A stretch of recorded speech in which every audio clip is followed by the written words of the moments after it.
the solar plexus, the newest awareness center, still evolving.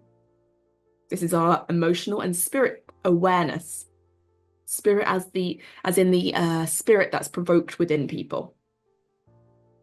So when you have this in your chart, the biggest thing to remember about this is the solar plexus center operates its awareness in a wave.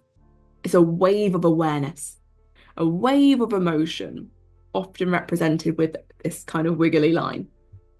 There are different types of emotional waves, but we're not going to get into that in this call. But with this center defined, if you have it or your friends or family have it, they're going to be experiencing an emotional wave.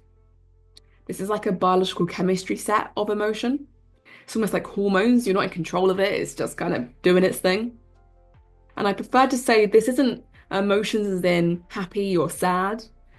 The emotions of the solar plexus are like a background frequency. It's kind of flavoring perspective. So I prefer to use words like it's kind of fizzy today or a little bit minty, just to take it out of context a bit. Because essentially, as people move on their wave, they are seeing different things at each point. It's informing their awareness. But the most important thing to know about this center, in a basic sense, before we go deeper later on, is that people are moving in their highs and in their lows of their emotional wave. And when they're in their high, they're going to see a particular thing and have a particular way of showing up. And in their lows, they're going to have a particular way of showing up and seeing the world. But they need all of that perspective to inform their emotional awareness. Now, having the emotional center defined is not good or bad. This is really key in human design. There's nothing good or bad. It just is. The emotional awareness center will flavor your whole perspective of everything. When you're in your high, you'll be having lots of energy, perhaps, feeling excited about things. And in your low, you might be feeling a bit more sluggish. Your perspective might be more kind of irritated or just whatever, right?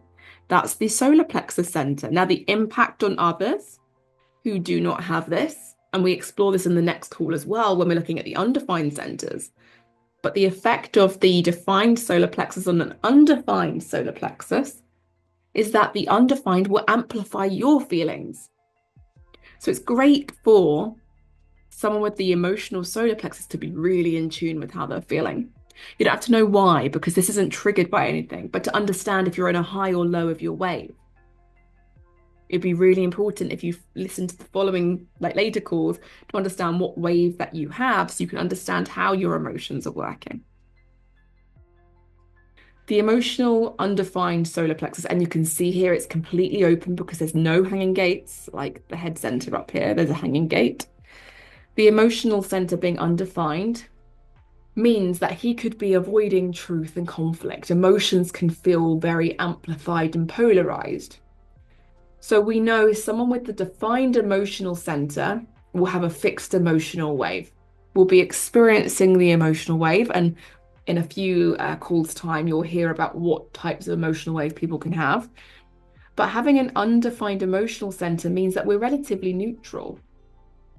We don't have an emotional wave each day, but with every single center, we are amplifying a theme.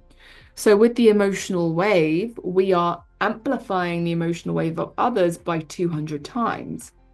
So if someone is feeling high on their wave, lots of energy, lots of excitement, just high in their wave, we are feeling that 200 times stronger.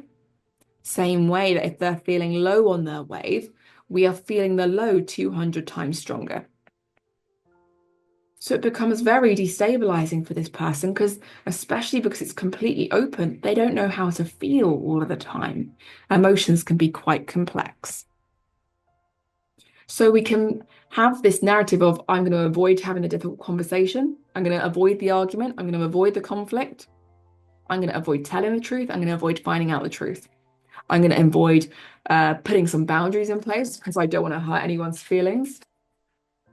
It can be a narrative here of, because the solar plexus is undefined, there could be a narrative here of wanting to avoid the lows of life and wanting to cling to the highs of life.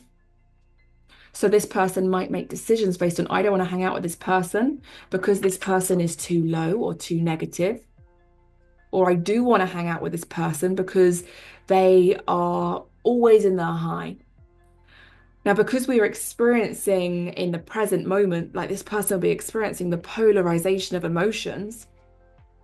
In the memory of experience, this person will be remembering the experience way worse than it was, or way better than it was. Okay. So this person will predict experiences to be way better or way worse than they were. Okay. So with the emotional solar plexus, emotions can be a lot. Because they don't want to tell people about their boundaries, they can end up living a secret life or a people-pleasing life.